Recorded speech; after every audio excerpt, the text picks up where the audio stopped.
I mean, just mind blown. Hello everybody, Drew here. Tip of the Mitt flips, where every 100 subscribers, there's a giveaway. So if you're watching, make sure you subscribe so you have a chance to win. Very close to the next giveaway. If you'd like to expedite that process, make sure you like the video, share it if you'd like, but just giving it the old thumbs up definitely helps adding viewers, which will add subscribers, which will get us to the next giveaway. I've got 11 orders going out today for about $100, so not a very good cost per item. I mean, profit per item, sales cost per item. But this has happened three shipping days in a row where I've sold a regular amount of items. 7 items, 10 items, 11 items. Just there's been none of the big ticket item. Been a lot of $10 items, $15 items, $20 free shipping, that kind of thing. So it's not really normal. So I'm not worried. I don't need to change anything. I am, just because I've lost track a little bit of my listing organization. I am going to go back to listing 10 items a day minimum.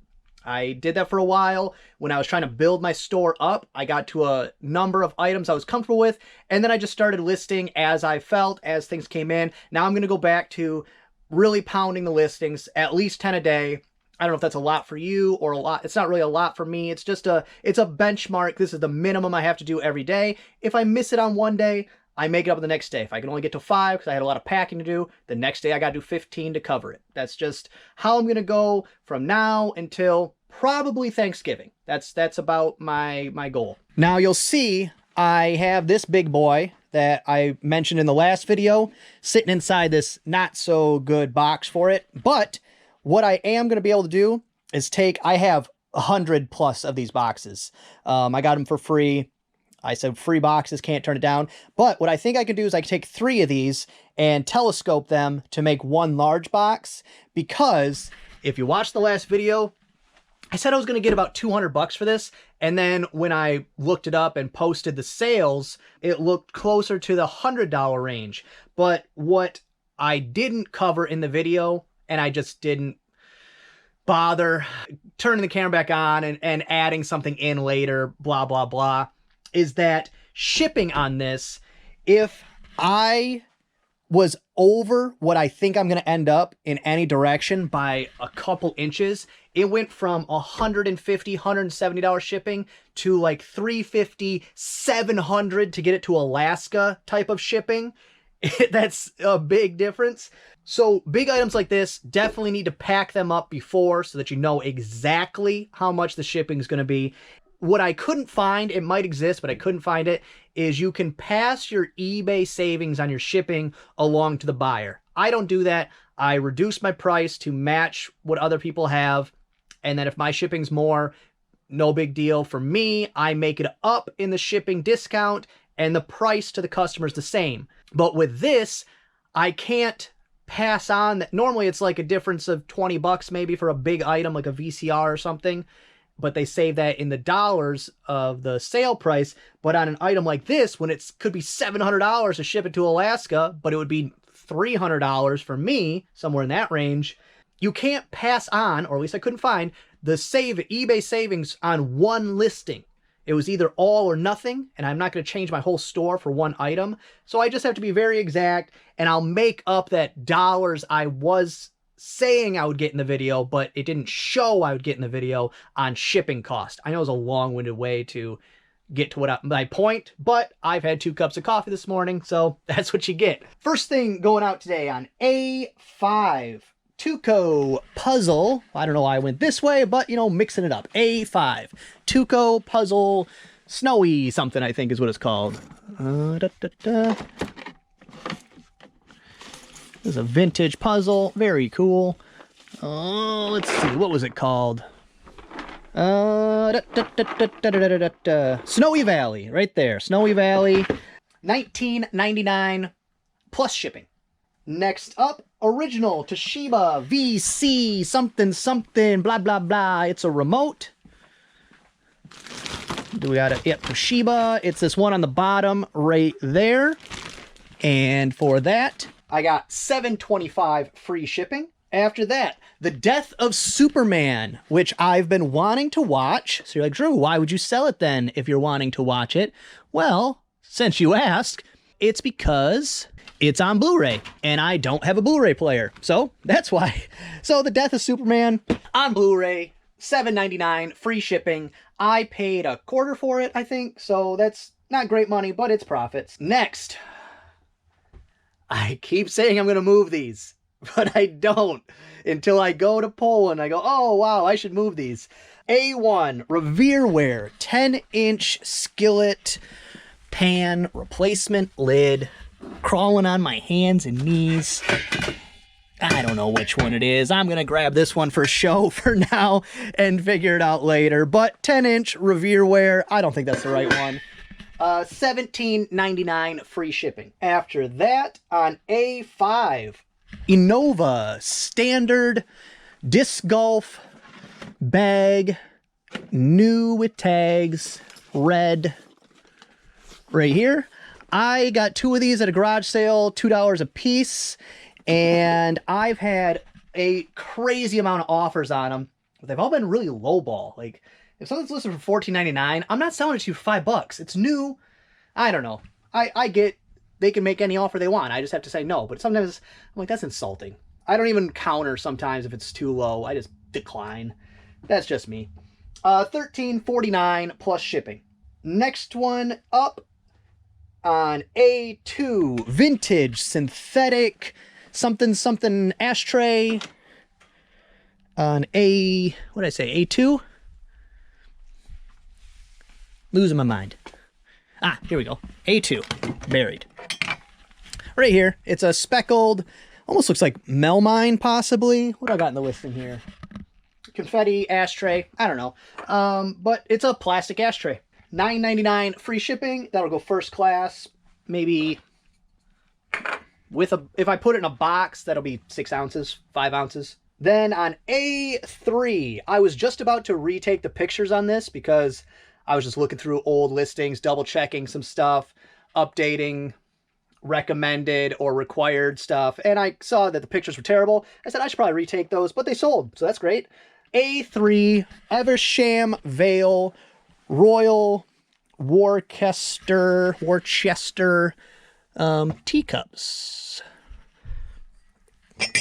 See if I can not break these. And it's this right here. It's got, I think those are plums and some apples. I've gotten a lot of different things. Plates in this pattern, egg coddlers, teacups, of course, coffee mugs, and they sell pretty good. $11.39 plus shipping. Next up, took an offer on B1, 1994 Starbucks. Vintage, technically. That makes me feel old. But right here, looks like a cherub drinking coffee, but it's a Starbucks coffee cup. And Starbucks products, vintage, new, all of them are worth picking up at the right price. $16 free shipping. Then on B3A, original Nintendo Wii with the extended bottom, whatever you call the silicone cover. Motion Plus, that's what that's called. On A5, and I listed 2 of these from different eras, and they both sold. I didn't think they would, at least not quickly, but that's why you shouldn't let things sit around. List them. Let the market decide if they're going to sell, not your silly brain. A5 Touring, the game. Right here. It's cool looking. I don't know if it's any fun, but Parker Brothers, vintage, possibly antique. Definitely antique, 1958. That's antique now. $11.99 free shipping. Will go first class. And then I had somebody reach out this morning on this one. I just listed it a couple days ago. On A6, vintage challenge Yahtzee up here. Let me see if I can get this. Challenge Yahtzee. And what they did is they messaged me, and the felt had, this part right here, had some markings. And they said, hey, is that weird flash from the camera? And I said, no. It was like an impression from the dice sitting there for 20 years or however long it had been in storage. And then I expected them to make me an offer after I said that's what it was, but then they just bought it. So great. $6.99 plus shipping. Not a ton of money. This is one of those things I bought in that big vintage board game toy lot, and this is one of those ones I should have passed on, but now it's sold. I don't got to worry about it anymore. So I have an unbelievable story. Cannot fathom that this is reality. I'm confused by it. Please let me know if something similar has happened to you. If you've been around for a while, you remember the DVD player Chargebacks Fiasco, okay? If not, let me do a quick recap. Gentleman bought a cheap $20, $15 plus shipping DVD player. He claimed I didn't send the remote with it. Is that possible? Yes. Do I think that happened? No. So I said, hey, let me offer you a partial refund so you can buy one. He said, okay, but then he said, your offer is insulting. How dare you? And at this point, he'd been rude. So I was like, okay, don't worry about it. Send it back. I'll give you a full refund. Please don't ever shop in my store again. I've blocked him since then. He was very rude. His messages were terrible. That's not what they wanted. They wanted me to give them a free DVD player. So they did a chargeback. I tried to fight it. There's no way to prove that I had sent them the thing, so eBay sided with them. I couldn't prove it to the credit card company. I don't know what credit card company it is, so I can't reach out to them. So I was just screwed, which has happened to a lot of people. This was over a month ago, probably creeping up on 2 months. I got an email from eBay yesterday that said, hello, you. We've decided to... Let me pull up the email just so I get it right. Okay, here we go. Outcome for payment dispute, which I disputed months ago. Good news. The decision about the dispute that was filed by, I'm going to put their name out there if you want to block them. Terrible, terrible customer. You don't want them in your store. Very rude. We'll do a chargeback on you, obviously. It is V Warren 06. VWARREN 06. Other sellers won't do this. I don't care. I don't want sellers that work on the same platform as me to have to deal with the same type of people. When they mess me over, I put their name out there so that you can block them. I don't even have an inkling of a problem doing that. I know other YouTubers do. The dispute filed by V Warren 06 has been revised in your favor. No action is needed from you. Amount recovered from your account earlier for this dispute. Recovered from your account. No. Stolen from my account is what it was credited back to you. I haven't seen the credit yet, so I have to do a little deep dive just to make sure it actually got credited back. But this is months later, so I don't know if maybe enough people got sick of this major issue with eBay where there was, with PayPal, there was a buffer between the credit card company and you. There was a safety net where they couldn't just do a chargeback and you had nothing to do about it. There was just nothing you could do. There used to be a buffer, and then managed payments took over. That buffer was gone. If there's a chargeback, you're done. Unless their chargeback reason was not delivered and you had tracking. So all they had to do was say anything else besides not delivered, and the chargeback was approved. So I'm just mind blown. I'm not gonna say I'm happy because this should have never happened in the first place, but this is the first time where I went, wow, eBay, you did it. You did thumbs up. If you had quality customer service that I could actually call, I would call to let you know how great of a thing you did, but I don't have 2 hours to waste to try to call your customer service to even give you a kudos. So please let me know if anybody else has gotten these random months later out of nowhere. Hey, we decided to finally look at your case and give you the money and rule in your favor, which should have been obvious in the first place, which wasn't to the 3 different people I talked to. So please let me know if something similar happened.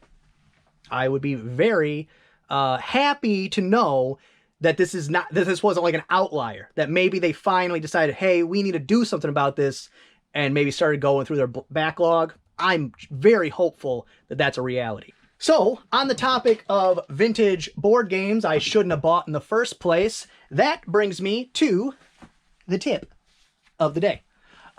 Tip of the day is expand your knowledge. And I know I've used this tip before, but I'm recycling it again because it is poignant. It's key to doing this type of eBay resale, the one-offs, where you don't have 500 of one item that you're trying to sell.